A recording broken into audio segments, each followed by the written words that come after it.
가는 것을 봤습니다. 그래서 그분도 돈을 조금 모아서 이제 해외 여행을 가야지 하고 지내다가 이제 시간이 지나서 돈이 모이고 해서 예약을 잡고 이제 여행을 갔습니다. 그래서 인천공항에 가서 모든 수속을 다 마치고 이제 좀 시간이 남아서 해외 가면은 우리 돈이 아니라 외국 돈이 필요하다고 생각해서 이제 환전소에를 갔습니다. 환전소에 가니까 예쁜 아가씨가 앉아서 애나 드릴까요? 했습니다. 그러니까 할아버지 귀에서 좀 이상하게 들렸어요. 그러니까 달러 드릴까요? 또 했어요. 그러니까 또 이상하게 들렸습니다. 그래서 할아버지가 불쾌해서 돌아서는데 우리가 짧은 그 상황이지만은 그 오해와 많은 것이 있는 것이 현실입니다. 그런데도 선교지라는 것은 더 그런 모습을 많이 보게 됩니다. 제가 이제 우간다에 있을 때 이제 르완다 선교사님과 르완다 교회를 잠시 갔는데요. 아프리카 예배는 우리는 1시간이 지나고 한 10분, 20분 지나면 이제 온몸이 그냥 사지에 비틀리고 그런 경련이 일어나는데 거기는 기본이 한 2시간은 기본입니다. 2시간은 기본이고 그건 외국 선교사들 우리 한 번 2시간이고요. 현지 교회 예배 시간은 3시간에서 4시간 정도 합니다. 근데 우리가 이제 오리지널을 한번 만났는데요. 르완다에 갔는데 주일날 되니까 예배 드려야지 하고 이제 예배당을 찾아갔습니다. 찾아갔는데 거기에 가니까 그 르완다 선교사님은 앞에 가다가 그 안내를 받고 단위에 올라갔습니다. 저는 이제 사양을 하고 이제 그 교인들과 함께 의자에 앉아서 예배를 드리는데 예배 시간이 딱 한 4시간 정도 하더라고요. 그분이 아무 생각 없이 그냥 단위에 올라오라고 갔다가 부동자세로 4시간 동안 앉아있는 모습. 그게 예배 시간입니다. 같은 하나님을 믿고 예배를 드리지만은 나라마다 조금씩 다른 모습을 보게 됩니다. 선교지에 간다는 것은 우리의 어떤 생각하고 의식, 관습 이런 것을 조금은 뛰어넘는 그런 면이 없지 않아 있다는 것을 우리가 생각해 볼 수 있습니다. 오늘 본문의 말씀은 마태복음 결론에 해당되는 말씀입니다. 여러분 잘 아시겠지만 복음서가 있지 않습니까? 마태, 마가, 누가, 요한복음이 있는데 이 복음서의 마지막에 보면 무엇이 나오느냐 하면은 하기가 똑같은 내용이 나오는데 예수님의 부활에 대해서 나옵니다. 그런데 오늘 그 마태복음의 마지막 장면에 보면은 부활에 대한 이야기보다는 부활 이후에 우리에게 하시는 하나님 주님의 말씀이 나오는 것을 보게 되는 것입니다. 이 말씀이 무엇이냐면 한마디로 요약하면 오늘 본문에 우리가 읽었던 모든 민족을 제자로 삼아 아버지와 아들과 성령의 이름으로 세례를 베푸고 내가 너에게 분부한 모든 것을 가르쳐 지키게 하라. 이 대위임령이 나오거든요. 근데 이 대위임령은 굉장히 중요한 말씀입니다. 왜? 다른 복음서에는 부활에 대한 많은 이야기, 좀 많은 분량 이야기가 나오는데 이 마태복음에는 왜 이렇게 짧게 그 부활에 대해서 이야기하는 것보다는 대위임령, 우리 예수 믿는 사람이 어떻게 살아야 할 것인가를 나오는가 이렇게 나오는 것인데 여기에 대해서 우리가 생각해 봐야 될 것은 바로 이 부활이라는 것은 참 우리들에게 굉장히 그 귀중한 것을 심어줬는데 무엇이냐면은 복음에 대한 해석이 많이 달라졌습니다. 옛날에는 복된 소식이잖아요. 근데 이 복음이 유대인들만의 복음이었습니다. 하나님도 유대인들만의 하나님. 성지라고 하는 땅도 유대인들이 살고 있는 그 지역 땅. 여기만 모든 것이 관심이 있고 초점이 맞춰 있고 복이 있었습니다. 그런데 예수님께서 부활하시고 난 뒤에 우리들에게 대이임령을 주시면서 땅끝까지 이르러 복음의 전인이 되라 이 말씀을 하신 이후에는 이제 복음에 대한 어떤 경계가 허물어진 겁니다. 옛날에는 유대인만 복받은 사람들이었습니다. 선민이었습니다. 그런데 이제는 유대인뿐만 아니라 그 이방인이라고 할 수 있는 세계 모든 사람들이 하나님의 백성이 되는 귀한 역사이라는 것입니다. 옛날에는 성지라고 지금도 성지라고 성지 탐방한다고 하는데 예루살렘 중심 그리고 이스라엘, 팔레스타인 그 지역만 성소라 성지라고 하였습니다. 그래서 그것만 모여들고 경배하고 하는 그런 모습을 하였습니다만 이제는 모든 예수를 믿는 모든 사람이 사는 그것이 성지가 되는 그런 역사가 벌어진 것입니다. 이것이 바로 예수님이 부활하신 이후에 일어났던 일인 것입니다. 따라서 당시에 그 유대인들이 갖고 있었던 사고, 하나님 중심 또는 성지 중심 그런 어떤 예루살렘 중심으로 하는 그런 의식을 갖고 있었던 사람들에게는 예수님의 복음을 전파하는 일에는 솔직히 좀 맞지 않는 그런 한 민족들로 생각할 수밖에 없는 것입니다. 그래서 이제 예수님께서 그 제자들에게 또 그 후대들에게 말씀하시는 가서 전하라 이 말씀을 하신 것입니다. 이 가서 전하는 곳은 어느 곳인지는 모릅니다. 그 앞에 어느 단어를 붙이면은 일본으로 가라 하면 일본에 가서 전하라. 미국으로 가라면 미국에 가서 전하라. 아프리카에 가라면 아프리카에 가서 전하라. 그 가서 전하는 곳에서 하나님의 새로운 역사가 일어난다고 할 수가 있는 것입니다. 따라서 선교의 기본 조건은 현장을 떠나서 가는 것입니다. 가는 것이 가장 선교를 위한 첫 걸음이라고 생각해 볼 수가 있는 것입니다. 전 세계 인구의 70%가 아직까지 예수님을 모른다고 합니다. 그러므로 오늘 우리들만을 위한 어떤 하나님이 아니라 예수님께서는 너희들이 가서 전하라고 말씀하셨기 때문에 우리 마음속에서 우리가 가든지 아니면 보내든지 하나님의 말씀을 우리가 마음에 새기고 살아갔을 때 하나님의 뜻은 이루어질 수 있다고 생각하는 것입니다. 사실 저는 그 선교사로 갈 생각이 전혀 없었던 사람입니다. 사실 목회도 할 마음도 없었는데 잡혀왔습니다만은 하여튼 왔습니다. 근데 나중에 한번 불러주시면 제가 사정을 이야기했습니다만은 선교사를 한 적이 없었는데 이게 선교대학원을 다녔어요. 왜 다녔느냐 하면은 그 교회 이제 부목사로 이렇게 가니까 교회가 성장을 하지 않으면은 담임 목사님이 굉장히 괴로워하시더라고요. 제가 이제 그 전임 전도사하고 부목사하고 있었는데 그걸 보고 제가 느낀 것이 교회는 성장을 해야 되겠구나. 그래야 목회가 참 편안하겠구나 이 생각을 사실 했어요. 그런데 동기가 어느 날 갑자기 동기 모임이 이제 왔는데 그 선교대학원을 다닌다 그래요. 그럼 뭘 배우냐 하니까 그 교회 성장을 배운다 그래요. 제가 교회 성장에 대해서 굉장히 목말라 있었던 사람인데 교회 성장학을 배운다니까 이게 웬 떡이냐 생각해서 그래서 이제 선교대학원을 가서 배웠습니다. 참 좋았습니다. 좋았는데 이 사람들이 자꾸 그걸 보고 제가 선교사를 가려고 선교대학원 다니는 겁니다. 또 이렇게 해석을 하시더라고요. 그래서 아니라고. 그것도 한두 번 말해요. 여러 번 말씀하시니까 고민을 했습니다. 그런데 나중에 하다가 혹시 나의 어떤 고정관념이 하나님께서 이 교인들을 통해서 말씀하시는 것을 막고 있는 것이 아닌가 이 생각이 들었어요. 사실 그 생각 들으면 안 돼요. 그런데 그 생각이 들어서 기도를 했는데 하나님 제가 사실 선교사로 생각을 하지 않았습니다만은 이게 자꾸 주변에서 선교사 하는데 제가 혹시 생각을 잘못해서 하나님 말씀을 제가 막고 있는 것이 아닌가 해서 제가 기도드립니다. 조건을 하나 걸 테니까 사인을 하나 줬어요. 만약에 하나님 뜻이라면 제가 갑니다. 그렇지만은 제가 생각을 하지 않았기 때문에 확신이 없습니다. 사인 하나 주세요. 사인이 뭐냐 하면은 생활비를 다 지어줘야 됩니다. 100% 생활비 떼어줘야 됩니다. 그리고 생활비만 떼어주면 안 됩니다. 선교사 생활하면 사역을 해야 돼요. 사역비 있어요. 사역비 떼어주십시오. 그리고 집도 주십시오. 차도 주십시오. 애도 공부도 시켜주고. 그 대한민국에 이런 교회가 거의 없습니다. 그래서 이제 갈 마음이 별로 없는데 핑계를 댔거든요. 근데 그 참 거시기 하다가 이게 그 세계 선교회 전화를 했는데 여차해서 이런 교회가 있습니까? 하니까 있다고 했겠어요? 없다고 했겠어요? 예, 있다.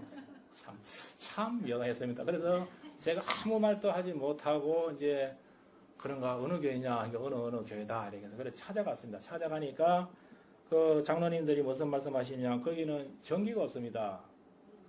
가시겠습니까? 하더라고요. 이게 이제 아프리카 우간다라는 지역이었어요. 근데 이제 면담을 한 장로님 세 분이 오십니다. 저는 목사님 뵈러 갔는데 목사님이 저는 보지도 않고 장로님 세 분을 탁 내쫓으면서 이분들을 만나라 그래요. 그래서 그 장로님이 전기가 없습니다. 전기 없으면 알았습니다. 하는데 물도 없습니다. 이거 수돗물이 없다는 거예요. 물도 없습니다. 사실은 물 이렇게 우물 이렇게 해서 10통씩 받아서 썼는데요. 그래도 가시겠습니까? 아니요, 가겠습니다. 거기는 불도 없습니다. 무슨 불이냐면 가스불이나 뭐 이런 거에서 하는 게 없고 그냥 한다 이거예요. 그래도 가시겠습니까? 거기는 시골이라서 애 공부시키기도 힘듭니다. 그래도 가시겠습니까? 그래서 제가 가만히 있다가 보내만 주시면 이제 갑니다. 하니까 알았다고. 가시라고. 그래서 저는 가라고 하니까 이게 뭐 답이 없잖아요. 그러니까 이게 뭐 떨어졌는 모양이다 하고 저는 이제 부목사 있었으니까 열심히 일을 하고 있었는데 이제 나중에 한 2주 있다가 전화가 왔더라고요. 그래서 제가 아프리카로 가게 됐는데요. 야, 그 사람 기분이 참 묘해요. 왜 그러냐면요. 제가 대학을 제대로 들어가지를 못했습니다. 소위 재수를 했습니다.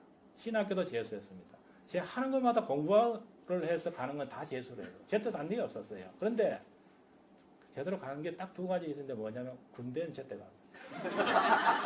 그리고 이게 선교지. 나중에 가보니까 지원한 사람이 저 혼자밖에 없었습니다. 그래서 간 것이 아프리카인데요.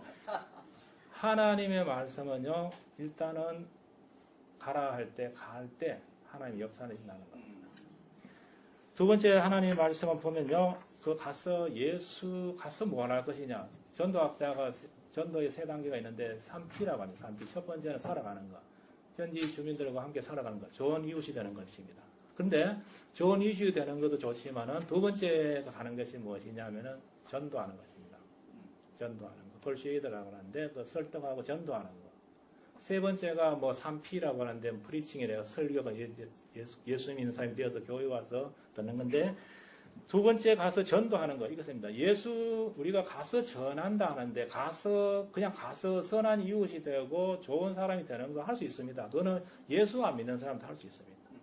쉽게 말해서 NGO 단체도 할 수 있습니다. 여러분들 코이카라는 단체가 있는데요. 정부 기관입니다. 그거는 예수 빼놓고 다 합니다. 좋은 이웃이 다 됩니다. 그런데 우리에게 핵심적인 것은 예수를 전하기 위해서 가는 것입니다. 오늘 선교사님이 가시는 것은요. 그냥 가는 것이 아니라 선한 이웃이 되는 거 좋습니다. 첫 번째 되는 거죠. 그러나 그에 덧붙여서 예수 복음을 전하기 위해서. 예수 그리스도, 내가 믿는 예수 그리스도 그분께서 나의 구주가 되신다는 것. 나의 구주가 되시는 뿐만 아니라 만인의 구주가 되신다는 사실을 전하기 위해서 선교사님은 그곳에 가시는 것입니다. 그것을 아셔야 되는 것입니다. 그래서 우리가 이 복음을 전한다는 것이 얼마나 중요한 것인가를 깨달아야 됩니다. 9세기 스칸디나비아 반도에 일어났던 여러분들이 많은 예화를 들었을 것입니다. 해적들. 얼마나 멋있는지 모릅니다. 영화에 보면은 당하는 사람은 정신없지만은요. 그런데 그 사람들이 어느 날 갑자기 산골짜기에 가서 이렇게 털로 갔는데 자기들은 작업하러 갔겠지만은 털로 갔는데 뭐 생긴 것도 이상하게 생긴 사람이 있었더래요. 돈도 또 많이 있고. 그거 다 잡아갔어요. 지저분하고 한 사람 다 죽이고 그다음에 건장하고 뭐 잘생긴 거 한 사람 다 잡아가서 노예로 갔는데 그 사람들이 어느 날 갑자기 세월이 지나가니까 그 입에서 예수 그리스도가 나의 구주라는 고백이 나왔습니다. 그들이 턴 곳이 바로 수도원이었어요. 그 수도원에 그 수도사들하고 수녀들이 하다가 잡혀간 것이에요. 그런데도 불구하고 그 사람들이 잡혀갔음에도 불구하고 그곳에서 예수를 전가했기 때문에 바이킹들이 예수를 믿었다고 합니다. 누군가는 내 입술을 열어서 예수 그리스도 나의 구주라는 고백을 전했을 때 거기에서 반응이 오는 것입니다. 여러분을 만나는 많은 사람들이 있을 것입니다. 직장인도 있을 것이고 가족도 있을 것이고 그 사람들에게 무의식적인지도 모르지만 예수를 전도했을 때 거기에 새로운 역사가 일어나는 겁니다. 반응이 있는 것입니다. 내가 입술을 닫아버리면 아무도 예수가 나의 구주가 되시는 사실을 알 수가 없습니다. 바로 여러분들 통해서 복음이 전파되기를 지금도 우리 주님께서는 원하고 계십니다. 말씀을 정리합니다. 우리 주님께서는 우리들에게 예수의 복음을 증거하라고 말씀하셨을 때 또 보냈을 때 그냥 보내는 게 아니라 우리에게 능력도 함께 해주신다는 사실을 우리가 알게 됩니다. 예수님의 제자들을 보십시오. 그들이 사실 예수님 따라 어떤 목적으로 따라가는지 잘 모르겠지만 따라갔다가 나중에 예수님 십자가에 돌아가시고 마가다라방에 있을 때 그들이 얼마나 두려운 존재들이었습니까? 얼마나 떨었습니까? 그런 사람들이 뭘 전 세계를 향해서 복음을 전파하는 사도가 되겠습니까? 그러나 우리 주님께서는 그럼에도 불구하고 그들을 안고 귀한 제자로 만들어 주셨는데 그들에게는 큰 확신을 주셨다는 것입니다. 예수 그리스도 그분께서 우리와 함께 계신다면 내가 못할 것이 없다는 그런 확신이 생겼을 때 그들이 목숨도 내어놓고 일을 하는 겁니다. 죽기를 두려워하지 않은 사람에게는 감히 두려운 게 없어요. 바로 그러한 사람이 되었을 때 그 능력이 권세가 예수 그리스도께서 함께 주셨기 때문에 그들이 가능합니다. 그 현장에 가시는 우리 선교사님들에도 우리 주님께서 나와 함께 계신다.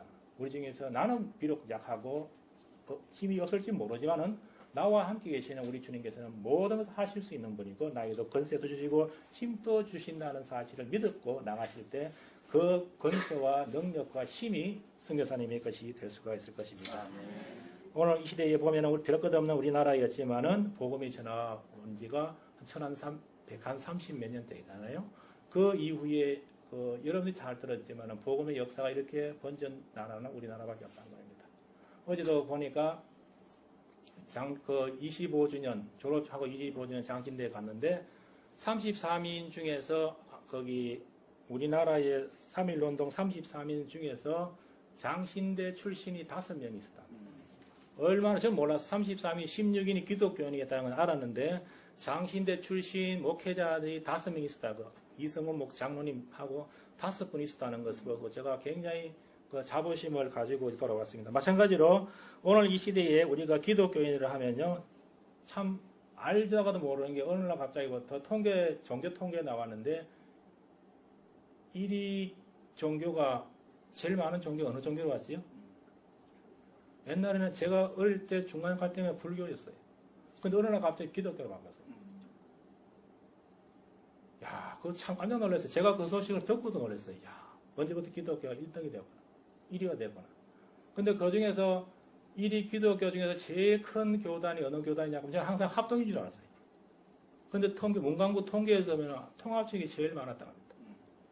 저는 그 최근에 일어난 일을 보고, 하나님께서 그래도 우리 교단은 그래도 열심히 사랑해 주시고 정말 우리 교단을 통해서 열심히 일하고 계시는구나 하는 것을 많이 보게 된 겁니다. 그것은 그냥 있었던 것이 아니라 오늘 이 순간에도 하나님께서 나와 함께 계시고 나 입술을 통해서 나의 삶의 모습을 통해서 예수 복음이 전파되기를 원해서 순종해서 입술을 열어서 예수의 복음을 전했기 때문에 오늘 이 순간에도 우리 교회가 이렇게 성장하고 있다는 사실을 말씀을 드릴 수가 있는 것입니다. 제가 우간다 잠시 있었는데 그 우간다라는 동네가 보면요, 식민지에서 기독교가 들어왔어요. 우리는 그 식민지라고 하고 그다음에 제국주의라고 하고 굉장히 안 좋은 쪽으로 많이 들어왔는데 현장에서는 생각이 좀 달랐어요. 그 사람들은 우리가 일본의 식민지 받았다고 막 이렇게 안 좋게 말하는데 그 사람들은 영국이 우리에게 좋은 것을 가르쳐준 거. 영국 식민지였거든요. 법을 가르쳤고 민주주의를 가르쳤고 뭘 해줬고 좋은 것과 나쁜 것을 구분을 하더라고요. 일방적으로 무조건 다 나쁘다, 다 좋다가 아니라 그걸 구분하면서 좋은 것은 받아들이는 그런 포용력을 보았습니다. 마찬가지로 그러한 역사가 있었는데 식민지 시대에 들어갔던 복음이 지금은 그 아프리카에 독립교회라는 열풍이 일어납니다. 무슨 말이냐? 성공회냐, 천주교회냐 그것이 아니라 그것도 정통적인 종교가 있었지만은 자기 나름대로의 신앙이 이어졌는 그 독립교회 운동이 얼마나 일어난지 모릅니다. 오순절 교회 계통입니다. 우리말로 하면 수목원 교회 계통인데 얼마나 은사 운동이 일어난지 모릅니다. 그냥 폭발적으로 일어나고 있습니다. 대륙 중에서 기독교인이 막 성장하는 대륙이 아프리카 대륙입니다. 얼마나 수가 늘어난지 모릅니다. 그래서 거기 흑인 그 성도들이 그 아프리카 그 목사님들에게 안수 기도를 받으려고 유럽에서 비행기 타고 날아가서 할 정도로 그렇게 열정이 있는 모습을 보게 되는 것입니다. 이러한 열정이 바로 일어났기 때문에 옛날에는 기독교인 하면은 백인이 80%. 그러나 100년이 지나간 지기성인데 지금은 기독교인 하면은 백인은 40%, 나머지 60%가 다른 황인이나 흑인이나 다른 인종이었다는 겁니다. 왜 이런 사실이 벌어졌냐? 누군가는 복음을 들었던 누군가는 그 복음을 다시 전파했을 때 일어났던 역사라는 사실을 알아야 됩니다. 오늘 우리도 바로 이러한 그 복음의 전파가 일어나고 자손의 대대가 이어갈수록 주의 복음이 왕성해지는 귀한 역사에 나기를 바랍니다. 두 번째, 하나님께서 마지막으로 주신 것은 누구나 이 전도를 할 수 있다는 것입니다. 우리나라가 잘 사는 수 있다는 것은 외국에 나가면 조금은 알 수 있습니다. 사실은 우리나라에서 잘 산다 못 산다 하지만 우리는 워낙 그 선진국만 바라보고 너무 좋은 나라, 또 우리 주변에 있었던 나라가 워낙 힘센 나라들만 있다 보니까 우리가 조금 약한가 했는데 외국에 나가면 우리나라도 좀 괜찮은 나라입니다. 그거는 우리가 외국에 나가보시면 여러분들 아실 수 있는 것입니다. 그런데 이러한 것들은 조금 잘 산다는 것은 경제적으로 좀 있다는 것인데요. 제가 봤을 때 이 물질에 대한 해석이 있습니다. 이 돈을 가지고 내가 해외여행 열심히 가고 나름대로 가정 열심히 하고 살 수도 있지만은 이 돈을 가지고 하나님께서 하나님의 사업을 위해서도 조금 사용하라 했다. 이 생각만 들면은 우리가 복음의 영역이 굉장히 넓혀진다는 사실을 볼 수 있는 것입니다. 저를 보냈던 그 교회는 큰 교회는 큰 교회였습니다만은 선교회, 땅 끝까지 선교라는 게 있었어요. 그래서 제가 한번 참석을 해봤는데 거기서 굉장히 참 감동 있는 그 설명을 들었는데 회비가 1,000원입니다. 아니 큰 교회인데 회비가 좀 1,000원, 한 구자 1,000원입니까? 물어봤어요. 그러니까 하는 말이 우리는 선교에 관심이 많은 사람, 돈이 많은 사람만 하는 것이 아니라 우리 교회 모든 사람, 돈이 있건 없건 모든 사람이 참여하기를 바라서 한국자 천원을 냈습니다. 그래서 보담 없이 모든 사람이 참여했기 때문에 우리가 2가정을 보내고 또 1가정만큼도 보내서 3가정에 전담 3가정에 거기에 선교비가 이 땅끝까지 선교회 중심으로 나옵니다. 이 말을 들었어요. 얼마나 감동했는지 모릅니다. 선교란 것은 열심히 내가 선교 열심히 있다 하는 사람만 하는 것이 아니라 예수 믿는 모든 사람은 해야 된다. 선교란 것은 돈 있는 사람만 하는 것이 아니라 돈이 있건 없건 간에 내가 참여할 수 있는 것이 바로 선교입니다. 우리 주님께서는 바로 우리들에게도 그런 어떤 역사, 힘을 주셨다는 사실을 볼 수가 있습니다. 오늘 이 시대에 물불을 가리지 않고 예수님의 지상명령에 순종하여서 땅끝까지 가는 우리들입니다. 우리 통합축 선교회만 해도 90개국에 1550명의 선교사님들이 나가 계십니다. 이번에 기수의 베닝이라는 나라에 갑니다. 그럼 91개국입니다. 91의 나라에 지금 우리 선교사님들이 가시는데 그 선교사님들이 가는 그 순간에 그냥 가는 순간으로서 끝나면은 참석을 번영드립니다. 오늘 선교사님이 파송 예배를 드리지만 이 순간이 선교사님들의 가장 복된 시간인지 모릅니다. 그러나 눈앞에서 이제 사라지고 현장을 가버리면 잊혀진 존재가 될 수도 있습니다. 그러나 아까 장로님 기도하실 때 보니까 현장에 가서도 우리가 계속 기도하고 보내는 선교사에게 해달라고 기도하시는데 참 좋습니다. 여러분들에게는 선교사를 보내고 잊혀진 존재가 되면 참 선교사 불쌍한 존재입니다. 제가 보니까 우간다에 있을 때 그때 전화통화 요금이 현실화 되지 않아서 정말 해외 국제전화 요금이 나올 때입니다. 한 몇 번 해보면 웬만히 나올 텐데 그때 돈을 아까워하지 않고 저한테 전화를 해서 계속 묻고 하는 분이 계세요. 우리 어머니였습니다. 내가 그 선교지에 보내는 사람이 내 자식이라면은 그 자식을 선교지에 보내놓고 파송 예배 드리고 빠이빠이 하고 그 다음에 잊혀지는 존재로 전락하도록 내버려두질 않았습니다. 여러분들은 예수 안에서 한 형제라고 했습니다. 오늘 선교사님을 보냈을 때 여러분들이 이 보내는 순간에서 뿐만 아니라 보내고 난 뒤에도 안부 전하고 기도하고 함께하고 헌금하고 어려움이 없이 우리가 하나라는 사실, 단지 우리가 떨어져 있다 뿐이지 한 몸이라는 사실을 여러분들이 삶의 모습 통해서 나타내야 됩니다.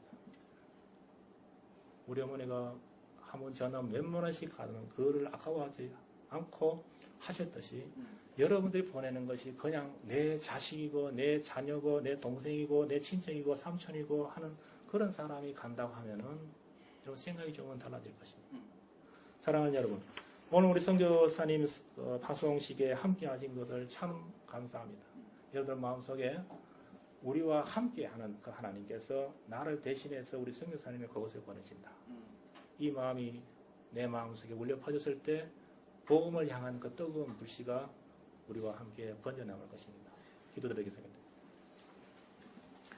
하나님 아버지, 우리에게 삶의 방향을 주님의 복음을 전하게 정해주신 하나님 아버지께 감사드립니다. 호흡이 있는 그날까지 주님의 복음을 전하기 위해서 힘쓸 수 있도록 건강도 주시고 물질도 허락하여 주시옵소서. 그래서 이 땅에 나와 우리 교회로 인하여서 더욱더 주님의 나라가 확장될 수 있도록 하여 주시옵소서. 예수님 이름으로 기도합나이다. 아멘.